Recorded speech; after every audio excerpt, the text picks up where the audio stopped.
MP সাহেব, আপনি ভালো আছেন? জি আলহামদুলিল্লাহ ভালো আছি।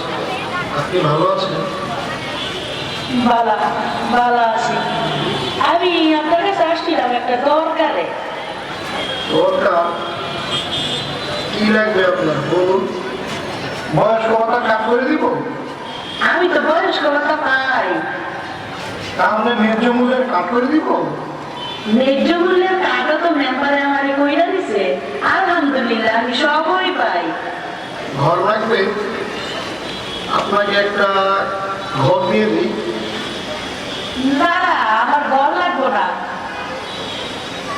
ও তাহলে আমার অনেক ইচ্ছা আপনি একটা বেলা আমার ঘরে গিয়ে খাইবেন। আমি আপনাদের দাওয়াত করতাম আইছি।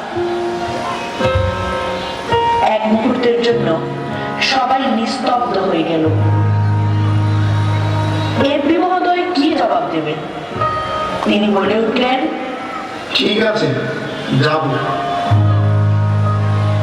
বৃদ্ধার সাথে সাথে উপস্থিত প্রতিটি মানুষের মুখে এক অজানা হাসি ফুটে উঠল। সেই হাসি ছিল তৃপ্তি।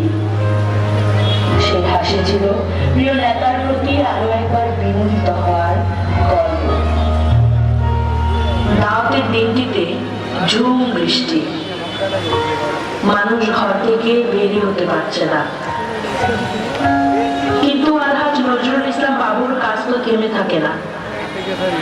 নিজের নির্বাচনী এলাকা থেকে ঢাকা থেকে বিভিন্ন জায়গায় তিনি কাজে ব্যস্ত। বৃষ্টির কান্না তার কর্মব্যস্ততাকে টলাতে পারে।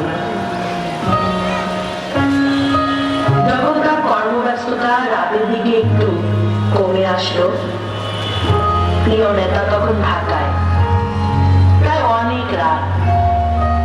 তিনি বলে উঠলেন, ২৫০০ যাব। রাতে একটি দাওয়াত রয়েছে। সাথে সবাই প্রায় ভুলেই গিয়েছিলেন যে একটি দাওয়াত রয়েছে, কিন্তু তিনি ভুলেননি। এত রাতে ভিজতে ভিজতে বৃদ্ধা মায়ের ঘরে গিয়ে খেতে বসলেন।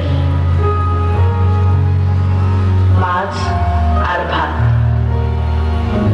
কত প্রশান্তি।